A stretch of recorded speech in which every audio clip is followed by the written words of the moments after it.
Hello and welcome to Versus, a show where I take two characters and put them against each other to see who's superior. Last time we had two hormonal teenagers going at it, so how about we pull back and we talk about two professional crybabies, Lucas from Mother 3 and Danny Torrence from The Shining and Dr. Sleep novels and movies. This video was chosen by my one and only Patreon, Razor Roy. If you'd like to help me choose future videos and also see exclusive content, then become a Patreon. Seriously guys, I'm fucking dying here. I'm surprised no one's ever made the connection, honestly. Two telepathic boys who experience a set of traumatic events that lead them to a downward spiral that they climb out of by stepping up and doing what needs to be done? Pretty similar if you ask me. Before I start, I should probably mention that I will be judging Danny on the movie adaptations. One, because it's the version of the character I have more experience with, and two, because it's the one that most people are familiar with. Maybe at some point I will talk about the differences between the movies and the books, but for now, let's just get started with the show. Both Lucas and Danny start off pretty similar. Normal kids living with their families, and after a bit of trauma, absolutely terrified and depressed later on. But as their stories progress, they differ quite a bit. Lucas grows to be more brave and gallant while still being his gentle self. He loves his family and friends and is willing to do what it takes to save the world and everybody living in it. Danny becomes an alcoholic and picks fights in bars, only to have a literal wake-up call from Dick Halloran and decides to go to rehab. After which he becomes more civilized and develops a mentor/student relationship with a girl named Abra.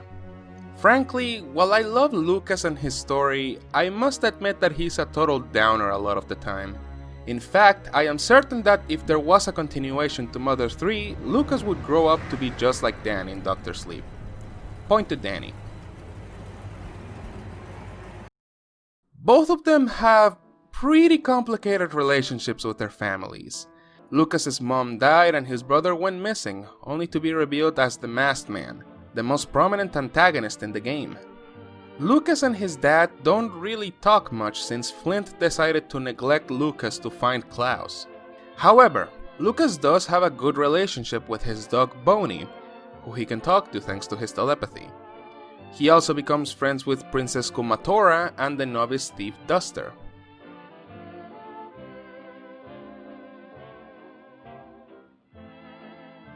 On the other hand, Danny and his family are quite dysfunctional. His dad is an alcoholic who tried to kill them and later on became a popsicle. His mom is a nice woman, but clearly didn't have much agency with her son and was also scared of him. Plus, Danny doesn't really have many friends. He had his imaginary friend Tony, but he basically disappeared at the end of The Shining. He did have a good friendship with Dick Halloran, the man who taught him what The Shining was.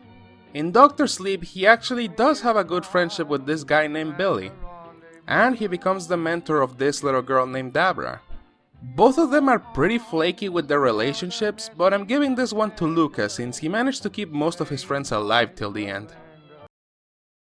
Now this is a different category from last time, but since both Danny and Lucas are defined by their fear, I think it would be a great idea to put their obstacles side by side and see which of them truly had the toughest mountain to climb. Lucas had an entire army and a mutated fauna against him. Lucas's final adversary in his story is the Masked Man, aka his zombie robot brother, who he didn't really beat, honestly. He used the Franklin badge against him most of the fight, and Klaus only stopped after the ghost of his mother convinced him to stop attacking Lucas. Danny had a whole hotel full of monsters and ghosts against him, who even decided to follow him after he left the fucking hotel. He also had the True Knot, a group of basically psychic vampires that were out to kill him and Abra. Danny's final opponent was Rose the Hat, the prettiest of all the empty devils. And, again, Danny wasn't the one who took her down. It was actually all the ghosts of the Overlook.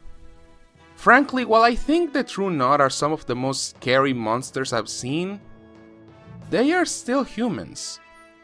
They just live a long time.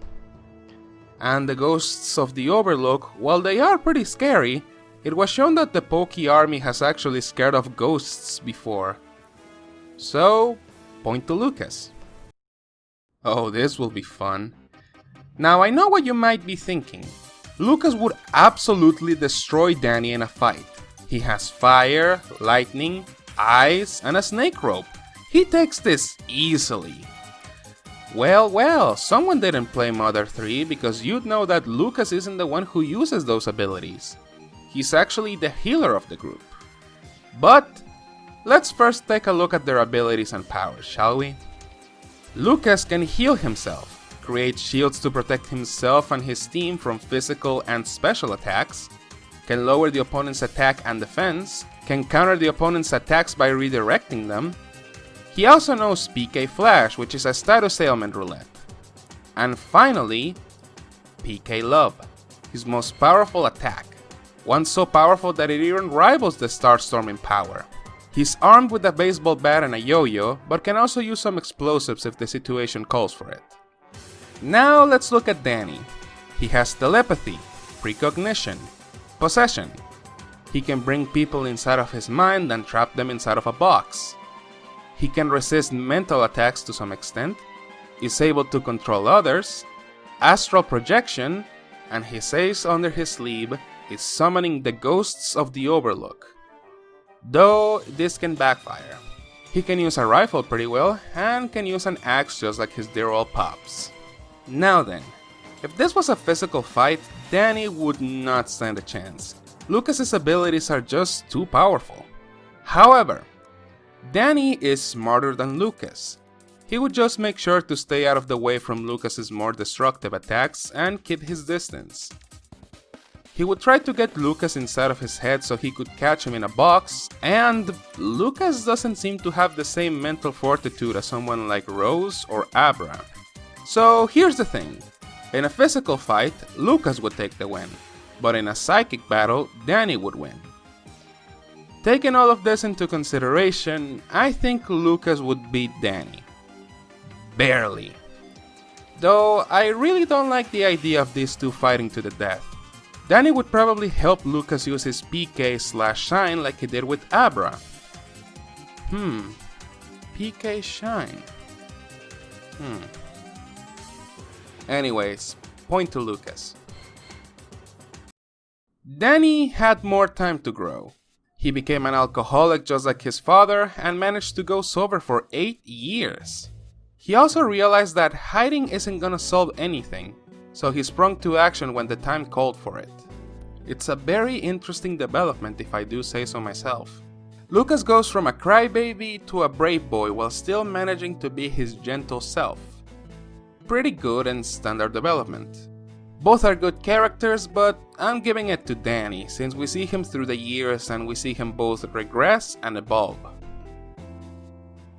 And so, barely taking the win with 3 points, Lucas is the winner of today's episode. Though, like I said, I would like to see these two interact like how Danny and Abra did in the movie. Do you agree with the result? Do you disagree? Are you also pissed the fuck off that Dr. Sleep bombed at the box office? Let me know down in the comments. I always read them. Thank you for watching. I really don't know what to do for next time, but with all this said, this has been Serum Blaster, and I'll see you all next time.